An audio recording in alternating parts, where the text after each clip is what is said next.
Agrônomos, produtores e cooperativas de café do Brasil estão minimizando perspectivas anteriores de que o maior produtor mundial colheria sua maior safra da história em 2018, uma vez que uma seca severa nas principais regiões está danificando a planta. Para este engenheiro agrônomo, a falta de água leva o pé de café ao estresse hídrico. Além disso, ela sofre também com o ataque da ferrugem. O Brasil ele tem algumas as regiões de cafeeiras tradicionais e elas de expressão, por exemplo, o Cerrado, sul de Minas, aqui o Nordeste de São Paulo e um pouco o Paraná. Então as regiões principais estão sofrendo aí uma falta de chuva que tem levado as plantas a um estresse hídrico. Mas até um certo ponto, algumas regiões ainda estão dentro dos déficits anuais suportáveis pela planta.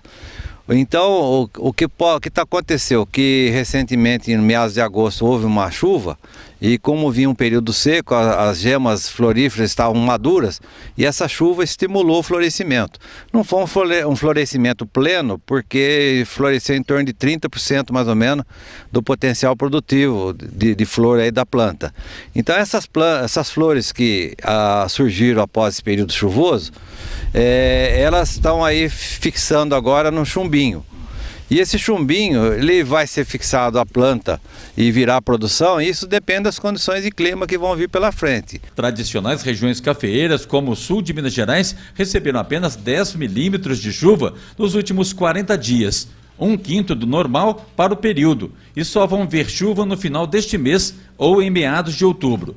Em 2018, era esperado uma grande safra, porque o Brasil entra no ano de alta do ciclo bienal de produção do café arábica. Mas essa ideia de super safra, por enquanto, é pensamento do passado. E o que precisa é chover para salvar a primeira florada do café que aconteceu recentemente. Olha, no meu ponto de vista ainda não, mas isso se demorar a ocorrência de chuva nesse período, nós podemos ter essa florada aí comprometida. Então, como eu disse, ela é em torno de 30%, se 20%, 25% dela a planta eliminar por questão de competição interna por água, carboidratos, então dessa forma já está comprometida a próxima safra para o ano de 2017 a 2018. Com a deficiência hídrica do solo, as folhas ficam amarelas e caem. Esse é o mecanismo de defesa da planta. E acima de 40% da desfolha, o pé de café já começa a perder o seu potencial de produtividade. Em boa parte das lavouras, a desfolha está acima de 60% a 70%. Na verdade, a folha amarela está mostrando uma deficiência, que é a deficiência de fósforo, que é um elemento que ele fica no solo, para entrar na circulação da planta, a planta precisa ter contato e água.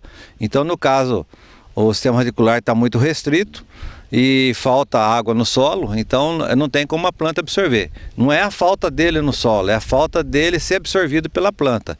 Então isso está mostrando essa deficiência que é comum em períodos secos, a deficiência de fósforo. Agora, uma deficiência muito acentuada, é lógico que vai causar uma deficiência mais intensa e o fósforo é energia para a planta. Então isso é lógico que atrapalha os processos fisiológicos e vai interferir na produtividade dessas plantas aí, como a gente está vendo. Segundo ele, com forte calor e falta de água, afetam todas as plantas com maior intensidade. Mas aquelas que produziram menos café durante a safra são as que estão mais preparadas e com reserva de carboidratos e nutrientes para enfrentar o período de seca e produzir melhor na próxima safra. Toda a planta de café ela é afetada. Agora, existem plantas que estão no sistema de safra zero, que não houve desgaste para a produção na safra passada. Então essas plantas estão, mesmo nas condições de seca, elas estão melhor preparadas, porque elas têm uma reserva de carboidrato muito maior que essas que produziram.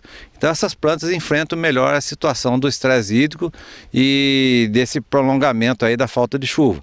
Então essas plantas têm a capacidade de produzir melhor do que essas aqui que nós estamos vendo que produziram esse ano. A consultoria Safra e Mercado projeta safra de mais de 51 milhões de sacas neste ano, enquanto que a Companhia Nacional de Abastecimento, a Conab, estima uma produção de 45 milhões de sacas de 60 quilos.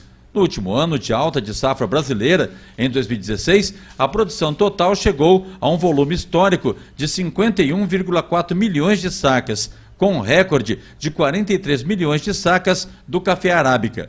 As projeções oficiais são menores do que as do mercado e de consultorias privadas. E para que haja uma boa produção em 2018, a torcida dos cafeicultores de todo o país fica por conta do clima, ou seja, de chuvas regulares, porque o cafezal tem uma capacidade muito grande de recuperação e volta a produzir café de forma que satisfaça o cafeicultor. Os insumos, tudo que de forma a promover a recuperação dessas plantas que realmente estão no estado aí demonstrando que estão com deficiência hídrica bastante acentuada. Mas como o café é uma planta que ela tem uma capacidade de se adaptar muito a situação adversa, então ela pode ainda se recuperar e certamente pode trazer uma produtividade, talvez não a esperada, mas ela pode produzir de forma contente.